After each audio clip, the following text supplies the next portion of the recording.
نه فهم که مهمان ما که از بلژیم آمده خرکار است. سلام علیکم دوستای عزیز. ما امروز علت اصلی که چرا جلال مبین قدر انتقاد میکنه سر جمیل قادری، علت اصلیشه میگم که موتیویشن یا موتیو از او چی هسته، ریزون ده اتره که فرانسوی میگه. چرا این کار میکنه؟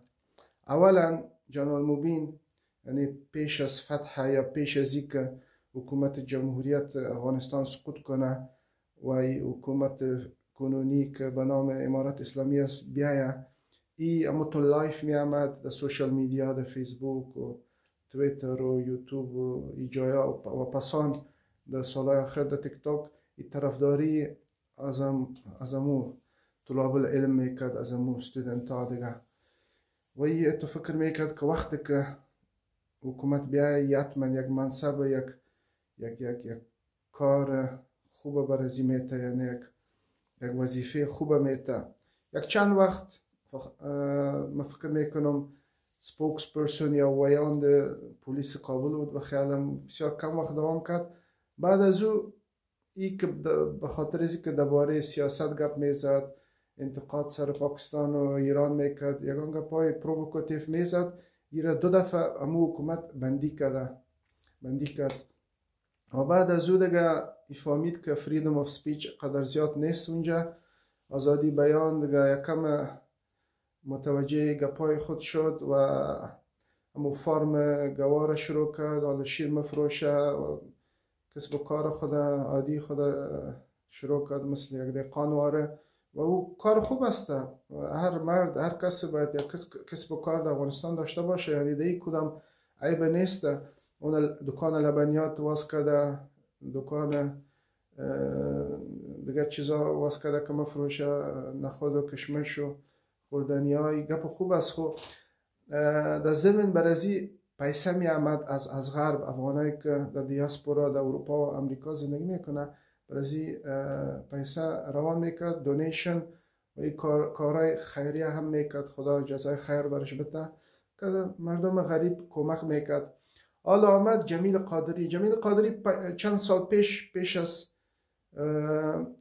اینی حکومت، مثلا حکومت دیگه که بود، راستی هم به ضد امی مردم که حالا در افغانستان در رأس قدرت هستند به ضد ازیا بود و شاید حتی گپای توهین‌آمیز زده باشه درباره اسلام مسلمانا، یعنی در وقت جاهلیتش بود. مثل اکثر افغانا، کل افغانا خودتون نیستن، خو یگان افغانا که کیس خود جور میکنه اینجا میاین دیگه خامخا میگن که مثلا به ضد می حکومت که در افغانستان از به ضد از او گپ میزنه، میگه که تو زندگی مال خطر است، جنگ بود، گپا بود دیگه.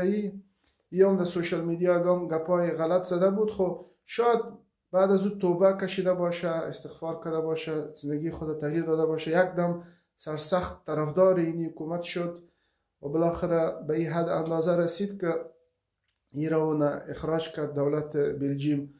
حالا او رفت در افغانستان و یوتیوب چنل داره وطن دوستان افغانستان، یک دم اونجا لند کروزر داره، بادیگاردا داره، ساعتش تیر است، یک روز بلخ میره، دیگر روز مزار شریف، یک روز کابل که کلان مردم گپ میزنه، مردم شاروالی یا والی یگان ولایت ها دیگه. جلال مبین یکم بخیل واره شده یا یکم شک پیدا کرده که چی رقم حسابسی آدم 18 سال بعد آمده از بلژیم، از اروپا، همونجا کلان شده، خاطر از اینکه یگان گپا زده اونم مشهور شده، حالا بسیار احترامش میشه یا مردم پیسه برش روان میکنه، یوتیوب چنلش دیگه کلان شده، در تیک تاک هم مشهور است. از او خاطر انتقاد سرش میکنه. او میگه که من بندی شدم 2 دفعه به خاطر از اینکه گپای حق زدم یا انتقاد کردم، درباره یگان مسائل سیاسی گپ زدم. همو حکومت که من طرفدارش بودم یه فکر میکنه امو مرا بندی کرد و این آدم اومده بعد از 18 سال از بلژیم اونه چکر میزنه، لند کروزر داره، کالای لوکس میپوشه، بادیگاردا داره. این چی رقم حساب هستی برای امارت اسلامی میگه که چطور این نفر قدر یعنی آزادی داره، چی گپ است؟ و دیگه مسئله پیسه است، یعنی یگان تا فکر میکنه که مارکتشان خراب میشه یا یا شهرت حاصل میکنه، میخواد که مشهور شود، درباره یک کس دیگه گپ میزنه که او ترندینگ است یا فالوورای زیاد داره، فیوز زیاد داره، میگه که از اون طریقه یعنی چرا پیسه برای کس دیگه بره، چرا برای من بیا. یعنی متاسفانه حتی در بین ملایا، در بین یگان علمای سو تجارت دین، تجار دین پیدا شده در ممالک اسلامی که از دین مثلا سو استفاده میکنه یا از دیگر چیزها به خاطر که جماهیری پیسه کنه یا به خاطر شهرت یا متاع دنیا. دیگه خدا کل ما را هدایت بده. دیگه اینی انالیسیس ما بود، تحلیل ما درباره از این مسائل. خوب نیست که در ماه مبارک رمضان یکی دیگر را حمله بکنه یا تمسخر بکنه یا قدر انتقاد به جای و حتی از کلمات توهین‌آمیز دو زدن یگان تا استفاده میکنه. این کار خوب نیست. نه دعوت به اسلام است و نه برای وطن خدمت است. بهتر است که هر کس کار خود بکنه. اما این افغان کار خود میکنه، دیگه یوتیوبرها و تیک تاکرها هستند، کارهای خود میکنن دیگه. اما کارهای خود دوام بتن، قدر جنگ و جدال که یکی دیگه نکنین، یکی دیگه را توهین نکنین، گپ خوب نیست. ما کل ما الحمدلله افغان هستیم، مسلمان هستیم. جمیل قادری مونه تغییر خورده و یگان افغانایی که در غرب هستن چرا وا سر جمیل قادری قدر قار هستن؟ به خاطر اینکه وا کیس جور کرده بودن، گفته بودن که زندگیشان در خطر است، افغانستان اتر است حکومت.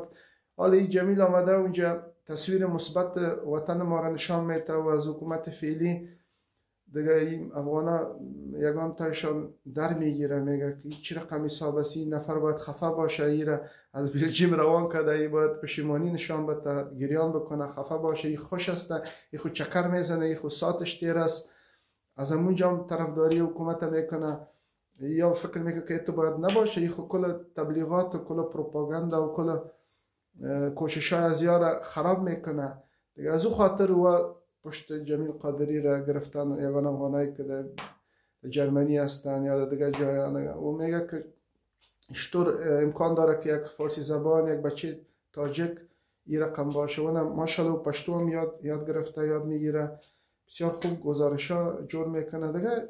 انتقاد سر هر کس آدم کدمی باشه میتونه بکنه، هیچ کس پرفکت نیست. خب اینقدر زیاد هم obsession خوب نیست که یک کسی که 24 ساعت درباره هر چیز که اشتکا گپ میزنه یا که کلانا کل چیز از زیر زربین سیل کنین و یک چیز آدم پیدا بکنه که مقصد دربارش گپ بزنه.